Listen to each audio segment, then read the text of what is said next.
guys, and welcome to Stay Awake, where I encourage everyone who's watching, to stay awake to what's really going on in the world.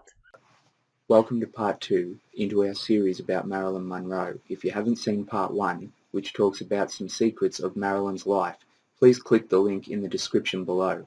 This video will look at the bizarre inconsistencies surrounding her death. Marilyn Monroe died at the age of 36 on August 4th in Los Angeles, California in 1962. It was estimated that Monroe had died between 8:30 and 11:30 p.m. on Saturday night. The coroner classified her death as a probable suicide, although many people believe she was murdered. In an article by the Daily Mail Australia on the 29th of April 2011, Marilyn Monroe spent her last night alive at Frank Sinatra's lodge with a mafia boss, according to extraordinary new claims. The Hollywood actress is said to have spent the evening with Sam Giancana after taking the singer's private jet to Cal Neva Lodge in Lake Tahoe, Nevada.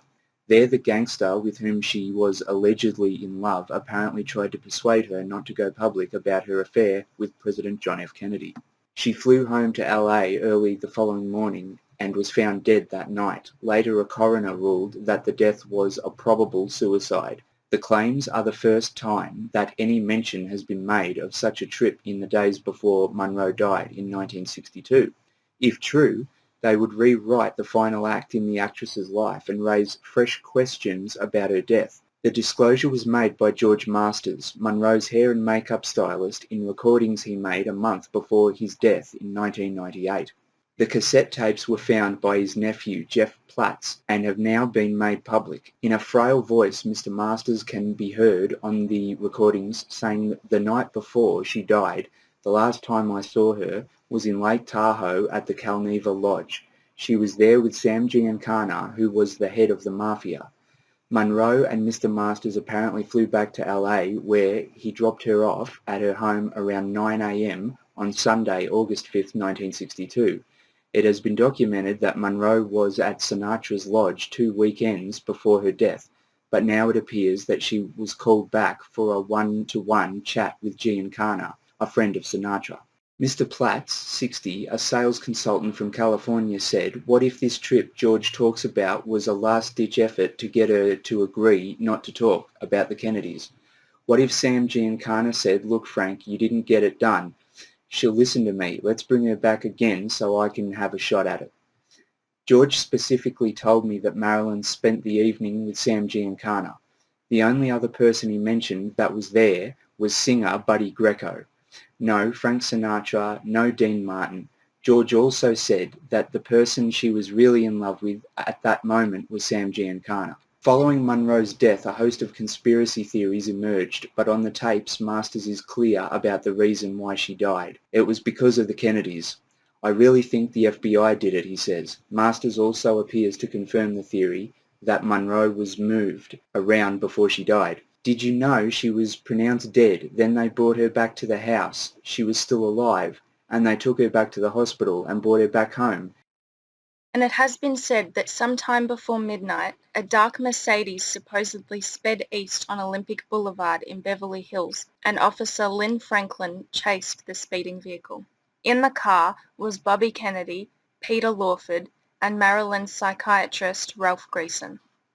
And if we take a look at the distance between where Olympic Boulevard is and where her home in Brentwood is, it's only a 12-minute drive. Robert Kennedy was at the house at least one time during that night. It's been said that Robert Kennedy ordered a helicopter to fly into San Francisco in the early hours of Sunday morning on the Santa Monica shore behind Lawford's residence, where he would claim to have been in San Francisco for his alibi. Marilyn's estimated time of death was between 8:30 and 11:30 p.m., around the time that Kennedy, Lawford and Dr. Greason had been reportedly seen by dozens of neighbours to have entered Marilyn's house. Private investigator Fred Otash had been following the Kennedys for a few weeks prior to Marilyn's death, and on August 5, the day that she died, Otash described a struggle between Marilyn and Kennedy in the bedroom of her home. He heard Robert Kennedy yelling, "Where is it? Where the hell is it? I have to have it. My family will pay you for it," followed by physical blows and a door slamming. It has been said that the diary contained facts about the affair with JFK, Robert Kennedy, and confidential secrets of the Cuban Missile Crisis. According to Robert Slatzer, who was an ex-lover of Marilyn and claimed to have been married to Marilyn for a weekend, says a few hours before Miss Monroe died, the actress had told him that Robert Kennedy was here and he threatened me, screamed at me and pushed me around, and how she felt she was in terrible danger. There is also some evidence to suggest that an ambulance had arrived at the scene shortly before midnight, but was turned away when Marilyn was possibly still alive.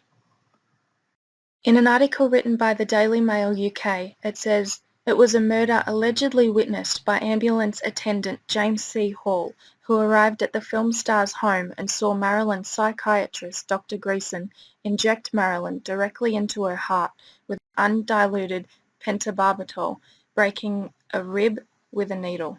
And in another article by the Daily Mail Australia, it says here that long before she was officially discovered dead on the Sunday, neighbours had seen a mysterious and still unexplained ambulance parked in front of the film star's residence on the Saturday evening. Other neighbours reported that in the early hours, a hysterical woman who remains unidentified had screamed, "Murderers! You murderers! Are you satisfied now that she's dead?" At approximately 3 a.m, the housekeeper woke up sensing something was wrong and saw light from under Monroe's bedroom door, but was not able to get a response and found that the door was locked. She called Dr. Greason, who advised her to look in through a window, and when she did, she saw Monroe lying face down on her bed, covered by a sheet and clutching a telephone. Greason arrived shortly after. He allegedly entered the room by breaking a window from the outside to get in and found Monroe dead, although in an interview Robert Slatzer says the window couldn't have been broken from the outside because the glass was not on the bedroom floor, but in fact outside. Well, the thing that struck me as being curious was the fact that the window that Dr. Greenson allegedly broke to gain access to Marilyn's bedroom, the majority of the glass was lying on the outside on the ground rather than on the inside. Dr. Greason, allegedly breaking in through the window, called Marilyn's physician, Dr. Hyman Engelberg, who arrived at the house around 3:50 a.m. and officially confirmed her death. Mr. Clements, what about them made you think that Marilyn's housekeeper and her psychiatrist were lying to you? Well, the story that they discovered the situation around midnight and they waited over 4 hours to call the police, that didn't make any sense at all. And I thought at that time that this would later be explained in the official report. So I didn't press the matter at that time. This is a short biography about Jack Clemens in IMDb.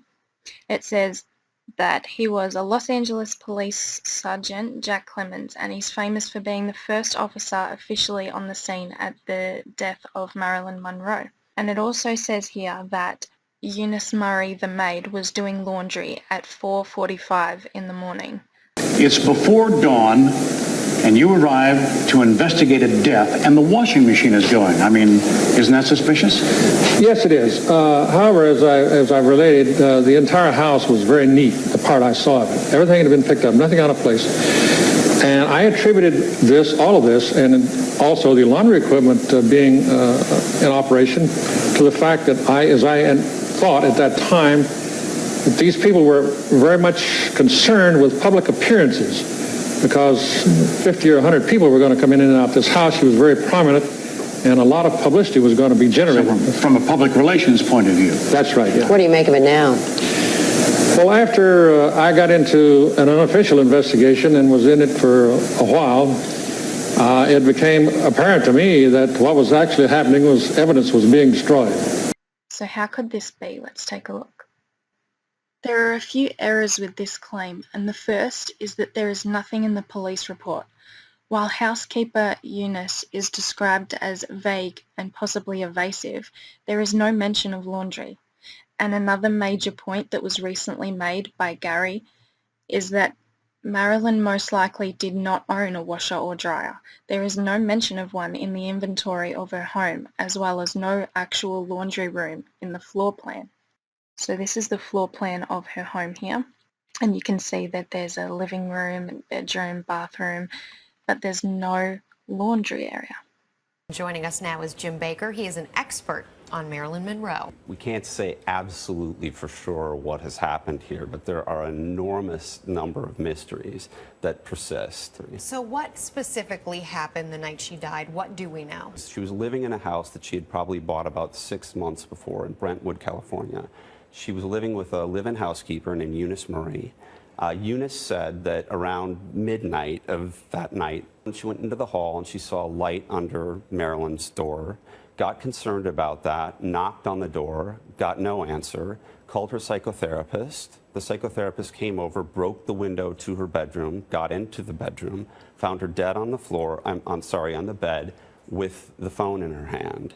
And this was at 12:30 at night, but they did not call the cops until 4 hours later. The next day, they changed the time frame, so it went from 12:30 to 3 a.m., right? And there's also an enormous number of other testimony from people like Peter Lawford, an actor, Joe DiMaggio Jr.'s son, that contradicts that central thesis. She could have committed suicide, sure. However, the big thing that argues against that was the amount of drugs that were found in her bloodstream. In order to have the level of drugs that she had in her bloodstream, she would have had to have taken at least 50 sleeping pills in an incredibly short period of time in order to get to that, right? And in addition to that, there was no water glass found in her locked bedroom, and there was no water in her locked bedroom. How does that happen?